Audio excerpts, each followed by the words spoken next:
Travelling ఆపేద్దాం అనుకుంటున్నాను అండి. నా దగ్గర ఉన్న 8 కోట్లు కూర్చొని తినేద్దాం అనుకుంటున్నాను. చాలా సంపాదించింది 130 దేశాలు తిరిగాం. ఇంకా మిగిలిన దేశాలన్నీ కరియాపాకు దేశాలు. నా కోసం తిరుగుతాను, మీకోసం కాకుండా. తెలుగులో 14 కోట్ల మంది జనాభా ఉన్నారు. ప్రపంచయాత్ర ఒక్కడే కాదు, రండి, బోల్డ్ డబ్బులు ఉన్నాయి. అంటార్టికా ఇప్పుడు వచ్చి ఎవ్వరూ చూపించలేదా? ఎంత వచ్చాయి? 20 లక్షల రూపాయలు వచ్చాయి. అది ఆర్కిటిక్, ఉత్తర ధ్రువం, దక్షిణ ధ్రువం, ఎవరు చూపించలేదా? 15 లక్షల రూపాయలు వచ్చాయి. ఇంకా అమెజాన్ అడవులు చూడండి, దగ్గర 100 రోజులు నదులు గట్ట చూపించాను, దగ్గర 20 లక్షల రూపాయలు. ఇంకా నా కొండలు అగ్నిపడుతూ డబ్బే డబ్బు, మంచి డబ్బులు వస్తాయి.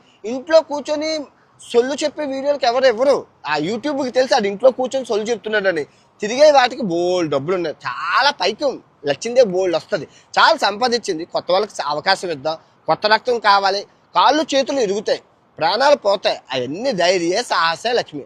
ఆంజనేయ స్వామి మంత్రం చెప్పుకొని ముందుకెళ్ళండి, అన్ని విజయాలు. నువ్వు ఇంకేం చేస్తావు అంటే ప్రపంచ దేశాలన్నీ అలా తిరుగుతూ ఎంజాయ్ చేసుకుంటూ ఉన్న డబ్బులతోని ప్రజా సమస్యలు ఏవైతే ఉన్నాయో మన తెలుగు రాష్ట్రాల్లో, ఆ ప్రజా సమస్యలు, ఆన్లైన్ స్కామ్స్, ఈ లోన్ యాప్లు, డేటింగ్ యాప్లు, ఇంకా చాలా స్కామ్స్ ఉన్నాయి. అవన్నీ వెతికి తీసి ప్రజల్ని ఈ ఆన్లైన్ బాధల నుంచి కాపాడడం. బెట్టింగ్ అయితే పోయింది, ఇంకా కొత్త సృష్టిస్తున్నారు. అవన్నీ చేద్దాం.